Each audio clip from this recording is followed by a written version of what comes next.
ये आकाशवाणी रायपुर है। प्रादेशिक समाचार बुलेटिन के साथ मैं सुषमा श्रीवास।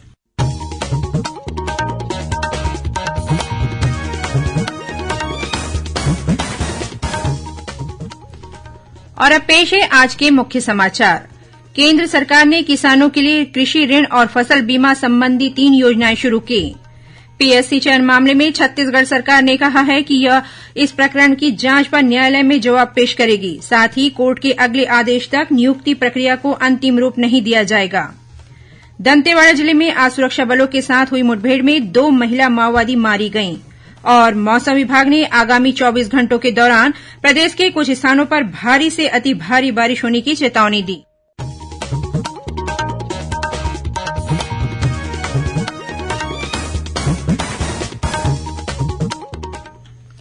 अब समाचार विस्तार से। केंद्र सरकार ने किसानों के लिए कृषि ऋण और फसल बीमा संबंधी 3 परिवर्तनकारी योजनाएं शुरू की है।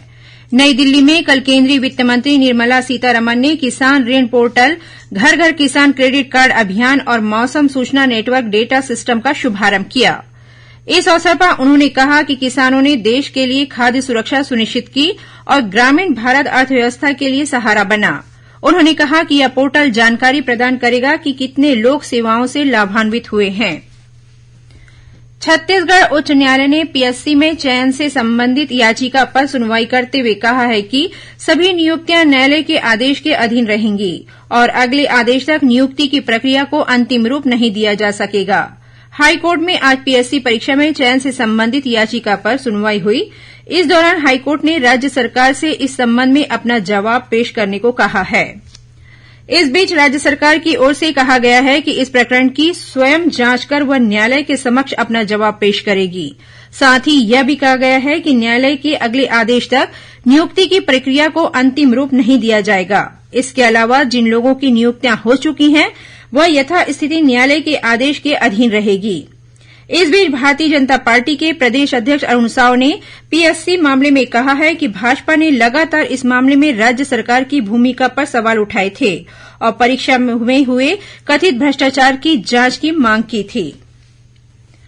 भारतीय जनता पार्टी द्वारा इन दिनों परिवर्तन यात्रा निकाली जा रही है।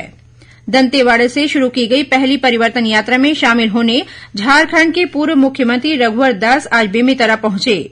वहां आयोजित एक पत्रकार वार्ता में श्री दास ने पीएससी परीक्षा में की गई भर्ती में राज्य सरकार द्वारा गड़बड़ी किए जाने और युवाओं के भविष्य के साथ खिलवाड़ करने का आरोप लगाया। उन्होंने कहा कि छत्तीसगढ़ में शराब और कोयला के सिंडिकेट बनाकर बिचौलिए भ्रष्टाचार कर रहे हैं। कमीशन के आधार पर ठेका दिया जा रहा है। श्री दास ने कहा कि वायदे करने के बावजूद राज्य सरकार ने अब तक प्रदेश में शराबबंदी नहीं की है, बल्कि इसमें करोड़ों रुपए का घोटाला किया गया है। श्री दास ने आज धमधा में आयोजित आमसभा को संबोधित किया। उधर जशपुर से शुरू हुई दूसरी परिवर्तन यात्रा आज चिरमिरी पहुंची। इस यात्रा में नेता प्रतिपक्ष नारायण चंदेल, बृजमोहन अग्रवाल, ओपी चौधरी सहित वरिष्ठ भाजपा नेता शामिल हुए। भारतीय जनता पार्टी के राष्ट्रीय उपाध्यक्ष और प्रदेश के पूर्व मुख्यमंत्री डॉक्टर रमन सिंह ने कहा है कि कांग्रेस द्वारा उनके खिलाफ की गई एफआईआर को समाप्त करने का आदेश छत्तीसगढ़ उच्च न्यायालय ने दिया है। डॉक्टर सिंह ने आरोप लगाया कि छत्तीसगढ़ में कानून व्यवस्था की स्थिति ठीक नहीं है। कोरोना काल के दौरान उन्होंने सोशल मीडिया में राज्य सरकार के कार्यों के संबंध में एक पोस्ट की थी, जिसके बाद कांग्रेस की ओर से उनके खिलाफ एफआईआर दर्ज कराई गई थी। मुख्यमंत्री भूपेश बघेल ने कल मनेन्द्रगढ़, चिरमिरी, भरतपुर जिले के सीतामढ़ी हरचौका में करीब 7.5 करोड़ रुपए की लागत से बने राम वनगमन पर्यटन परिपथ के कार्यों का लोकार्पण किया। मवई नदी के किनारे राम वनगमन पर्यटन परिपथ में राम वाटिका और अन्य अधोसंरचना विकास के कार्य कराए गए हैं। कार्यक्रम में मुख्यमंत्री ने मनेन्द्रगढ़, चिरमिरी, भरतपुर जिले के लिए लगभग 360 करोड़ रुपए के विभिन्न विकास कार्यों का लोकार्पण और भूमि पूजन भी किया। कार्यक्रम को संबोधित करते हुए मुख्यमंत्री ने कहा कि राज्य सरकार छत्तीसगढ़ी संस्कृति को सहेजने की दिशा में कार्य कर रही है।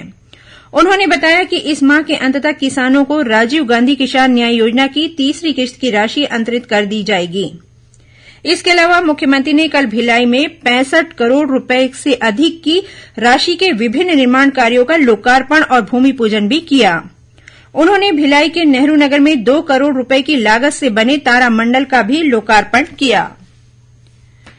अपनी विभिन्न मांगों को लेकर प्रदेश भर के संजीवनी और महतारी एक्सप्रेस के कर्मचारी आज से बेमुद्दत हड़ताल पर चले गए हैं। इससे 108 और 102 की एम्बुलेंस सेवाएं ठप हो गई हैं। छत्तीसगढ़ संजीवनी कर्मचारी कल्याण संघ के अध्यक्ष राजेंद्र राठौर ने बताया कि इन कर्मचारियों को 2-3 माह कार्य कराकर 1 माह का वेतन दिया जा रहा है। इस बारे में स्वास्थ्य मंत्री को भी अवगत करा दिया गया है, लेकिन अब तक नियमित वेतन देने की कोई पहल नहीं की गई है।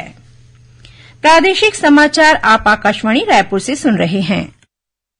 छत्तीसगढ़ की खबरों से है आपका वास्ता और खबरों की विश्वसनीयता से है हमारा वास्ता। आकाशवाणी समाचार रायपुर के प्रादेशिक समाचार बुलेटिन के साथ ही हमारे समसामयिक कार्यक्रम आप रेडियो के अलावा अपने मोबाइल पर भी सुन सकते हैं। आकाशवाणी समाचार फेसबुक, ट्विटर और यूट्यूब पर भी उपलब्ध है। हमारा Facebook page Chhattisgarh news on AIR, Twitter handle CGAIR news और हमारा यूट्यूब चैनल है छत्तीसगढ़ AIR न्यूज। तो अब रेडियो के साथ ही आपके मोबाइल के जरिए भी हम पहुंच रहे हैं आप तक। छत्तीसगढ़ की हर खबर के लिए सुनते रहिए आकाशवाणी समाचार। और अब आगे बढ़ते हैं बाकी के समाचारों की ओर। दंतेवाड़ा जिले में आज सुरक्षा बलों के साथ हुई मुठभेड़ में 2 महिला माओवादी मारी गई हैं, जिनका शव बरामद कर लिया गया है। वहीं घटनास्थल से एक इंसास राइफल और एक 12 बोर की बंदूक बरामद की गई है। जिले के अतिरिक्त पुलिस अधीक्षक RK बर्मन ने बताया कि ककाड़ी और नहाड़ी के जंगल में बड़ी संख्या में माओवादियों की मौजूदगी की सूचना मिली थी। इसके बाद अरनपुर थाना से DRG और बस्तर फाइटर्स की टीम को दंतेवाड़ा और सुकमा जिले की सीमा से लगे नहाड़ी, छोटे हिड़मा और डुंगिनपारा के जंगलों में सर्चिंग के लिए रवाना किया गया था। इसी दौरान माओवादियों ने नहाड़ी कैंप के पास सुरक्षा बलों पर फायरिंग शुरू कर दी। जवानों द्वारा की गई जवाबी कार्रवाई में 2 महिला माओवादी मारी गईं। करीब आधे घंटे तक चली मुठभेड़ के बाद अन्य माओवादी घने जंगलों का फायदा उठाकर वहां से भाग गए। वहीं इसी जिले के अरनपुर जगरगुंडा मार्ग पर माओवादियों द्वारा किए गए IED विस्फोट की चपेट में आने से CRPF का एक जवान घायल हो गया। बताया जाता है कि अरनपुर से जगरगुंडा के बीच सड़क निर्माण कार्य चल रहा है। घायल जवान रोड ओपनिंग पार्टी में शामिल था। रेलवे द्वारा स्वच्छ भारत के तहत 16 सितंबर से 2 अक्टूबर तक स्वच्छता पखवाड़ा का आयोजन किया जा रहा है। इसी कड़ी में आज रायपुर रेल मंडल की ट्रेनों में स्वच्छता अभियान चलाया गया। स्वच्छ रेलगाड़ी के अंतर्गत यात्रियों को चलित गाड़ियों में साफ सुथरी और आरामदायक यात्रा के बारे में जानकारी दी गई। वहीं कल स्वच्छ स्टेशन परिसर थीम पर रायपुर रेल मंडल के प्रमुख स्टेशनों पर श्रमदान कर प्लेटफॉर्म की सफाई की गई। साथ ही यात्रियों को सिंगल यूज प्लास्टिक का उपयोग करने की सलाह दी गई। उत्कल समाज द्वारा नुआखाई का पर्व आज पारंपरिक तरीके से मनाया जा रहा है। आज के दिन लोग सुबह एक निर्धारित समय पर देवता को नई फसल चढ़ाते हैं। इस दिन लोग नई फसल से विभिन्न व्यंजन तैयार करते हैं। राष्ट्रपति द्रौपदी मुर्मू ने नुआखाई त्यौहार पर देशवासियों को बधाई दी और उनकी समृद्धि की कामना की। छत्तीसगढ़ में भी उत्कल समुदाय के लोग नुआखाई का पर्व उल्लास के साथ मना रहे हैं। इस अवसर पर राज्यपाल विश्वभूषण हरिचंदन और मुख्यमंत्री भूपेश बघेल ने प्रदेशवासियों को बधाई और शुभकामनाएं दी हैं। नेहरू युवा केन्द्र संगठन रायपुर द्वारा राज्य स्तरीय भाषण प्रतियोगिता का आयोजन वर्चुअल तरीके से रायपुर में किया गया। इसमें जिला स्तर पर प्रथम स्थान प्राप्त करने वाले प्रतिभागी शामिल हुए। यह प्रतियोगिता गांधी जी के वैश्विक प्रभाव आज के परिवेश में गांधीवादी विचार की प्रासंगिकता विषय पर आधारित थी। कार्यक्रम का शुभारंभ करते हुए नेहरू युवा केन्द्र संगठन के राज्य निदेशक श्रीकांत पांडे ने कहा कि युवाओं को आगे बढ़ाने और उनमें बौद्धिक क्षमता विकसित करने के लिए इस तरह के आयोजन किए जा रहे हैं। नेहरू युवा केन्द्र संगठन द्वारा 2 अक्टूबर को राष्ट्रीय स्तर पर भाषण प्रतियोगिता का आयोजन किया जाएगा। रायगढ़ जिले में करीब 5 करोड़ 62 लाख रुपए की डकैती के मामले में पुलिस ने 5 आरोपियों को गिरफ्तार किया है। उनके पास से 4 करोड़ 19 लाख रुपए नगद और 3 किलो सोना जब्त किया गया है। साथ ही आरोपियों के पास से एक पिस्टल भी बरामद की गई है। जिले के पुलिस अधीक्षक लाल उमेद सिंह ने बताया कि इस डकैती की घटना को 10 लोगों ने अंजाम दिया था, जिनमें से 5 लोग अभी भी फरार हैं। जांजगीर चांपा जिले में किरारी गांव के कुछ वार्डों में डायरिया के मामले सामने आए हैं। इसे देखते हुए स्वास्थ्य विभाग ने अमले के गांव का दौरा किया और घर घर जाकर लोगों की जांच की। गांव में डायरिया से अब तक 18 लोगों के प्रभावित होने की खबर है। इनमें से एक बच्ची को अकलतरा के अस्पताल में भर्ती कराया गया है। और अब पेश है मौसम का हाल। मौसम विभाग ने आगामी 24 घंटों के दौरान प्रदेश के बलौदाबाजार, बलरामपुर, जांजगीर चांपा, जशपुर, कोरबा, महासमुंद, रायगढ़, रायपुर और सरगुजा जिले में भारी से अति भारी बारिश होने की चेतावनी दी है।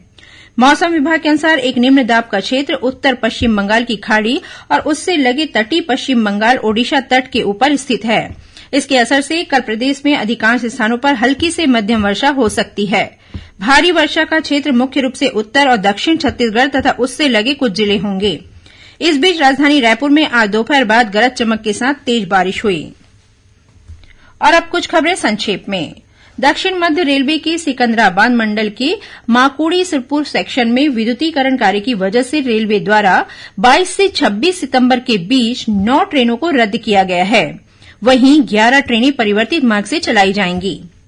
चिटफंड कंपनी यश ड्रीम रियल एस्टेट की संपत्तियों की नीलामी से प्राप्त हुई 42 करोड़ 77 लाख रुपए से अधिक की राशि इस कंपनी के निवेशकों को जल्द लौटाई जाएगी। कोंडागांव जिले के राष्ट्रीय राजमार्ग क्रमांक 30 पर बीती रात बस ने मोटरसाइकिल को टक्कर मार दी। इस हादसे में एक युवक की मौत हो गई, वहीं दूसरा युवक घायल हो गया। सूरजपुर जिले के छतरंग के जंगलों में पेंगोलिन, शल्क और हाथी दांत के साथ 4 आरोपियों को गिरफ्तार किया गया है। और छत्तीसगढ़ योग आयोग द्वारा रायपुर के पचपेड़ी नाका स्थित नवजीवन सोसायटी में 45वां निःशुल्क योगाभ्यास केन्द्र शुरू किया गया है। अंत में मुख्य समाचार एक बार फिर। केंद्र सरकार ने किसानों के लिए कृषि ऋण और फसल बीमा संबंधी 3 योजनाएं शुरू की। पीएससी चयन मामले में छत्तीसगढ़ सरकार ने कहा कि वह इस प्रकरण की जांच कर न्यायालय में जवाब पेश करेगी। साथ ही कोर्ट के अगले आदेश तक नियुक्ति प्रक्रिया को अंतिम रूप नहीं दिया जाएगा। दंतेवाड़ा जिले में आज सुरक्षा बलों के साथ हुई मुठभेड़ में 2 महिला माओवादी मारी गईं। और मौसम विभाग ने आगामी 24 घंटों के दौरान प्रदेश के कुछ स्थानों पर भारी से अति भारी बारिश होने की चेतावनी दी है। इसी के साथ प्रादेशिक समाचार बुलेटिन समाप्त हुआ। नमस्कार।